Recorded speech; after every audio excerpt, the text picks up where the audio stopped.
This is another lecture. It's called The Reincarnation Principle. The Great Unanswered Question. What happens after we die? Where do we go? Where do our bodies go? Where do our souls go? What is our soul? Do we have astral bodies? What are they like? Can we ever see them? Can we ever contact our dead? Do they know about us? These are the great unanswered questions of all centuries. Then there are the familiar bases for argument, such as, if I have lived many times before, why do I not remember who I was?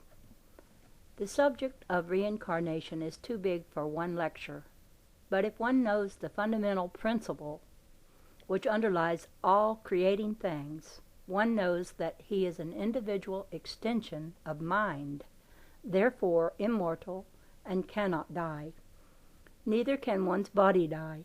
It can but appear to die. One's body is an extension of God's mind, which forever manifests God's thinking. The thinking of mind is continuous. It never ceases. If mind cannot die, the thinking of mind cannot cease. Bodies are electric records of thought. But what is thought? If we know what thought is and know its workings, we will then understand why bodies never die. Likewise, if we know what the senses of a body are, we should then know why we cannot remember who we were in other lives. But our senses do remember essential things for millions of years back, which they have recorded as instinct. So let us look into the invisible universe of knowing to supplement what the senses of our visible universe tell us, and thus know that there is no death in nature, and that our own individualism forever persists until we have fulfilled our individual purpose here and found our complete unity in the one universal soul of God. Before discussing the subject further, it must be thoroughly understood that our senses have but a very small range of the universal cycle. If we imagine that cycle of visibility and invisibility as a 10-inch disc, the range of our senses in relation to that whole cycle would be a very small V-shaped section. All the rest of it would be beyond the range of our senses. For that reason, our senses tell us very little of what is happening in any cycle of motion. This small V responds to man's senses, but there still remains the other part of the cycle, which does not respond to the senses of man at all. This could be likened to the swinging of the pendulum. While the visible pendulum swings in one direction, an invisible counterpart of the pendulum swings in the opposite direction. The senses cannot detect that, but we can know it. We know that every force which is generated as an action is radiated as an equal reaction. That is what I mean by saying that where sensing ends in the visible universe, knowing begins and runs the whole range of both visible and invisible universe. It was necessary for God to limit our senses to that very small range of seeing only 1/2 of a pinhole range of any phenomena of motion.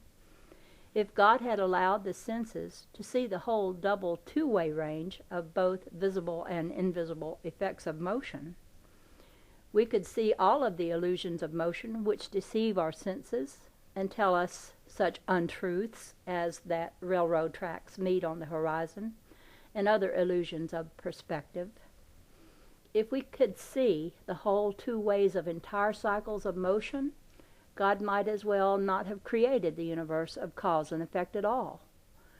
We should all know it for what it is and would see both cause and effect at once. There would be no actors in the divine drama of creation, for we would see the illusion of it and know there is no universe of motion, nor of life and death, nor of good or evil, nor of any of the opposites which comprise every effect of motion. If our senses could detect the invisible reaction to every action, there would be no sense of time, nor motion, nor change, for everything would seemingly stand still. Every motion in one direction would be voided by its opposite. Even time would stand still. Its backward flow would void its forward flow.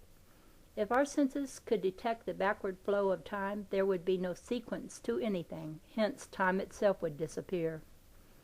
Space will not permit of a greater explanation of this phenomena of motion here, but those of you who have the secret of light may already be familiar with the voidance principle and the spiral principle of this electric universe, in which everything in nature is forever turning inside out and outside in to cause the great characteristics of nature, which causes everything to appear, disappear, and reappear in sequential cycles. In this fact of nature, familiar to everyone, lies the basis of an understanding of what happens to our bodies after they disappear. Please note that I did not say after death, but after they disappear. For if they actually do die, that would be the end. But our cosmic knowing tells us that they disappear in order to reappear as one part of the continuity of all creating things. Our senses have no way of detecting the illusions of motion. They but record those illusions as a photograph negative likewise records them. The senses have no awareness of the fact of nature that all things which are happening are simultaneously unhappening, as though all moving things are walking into a mirror in which their reflection is passing through them going the other way. Such facts of the indivisible universe cannot be sensed. They can only be known by mind.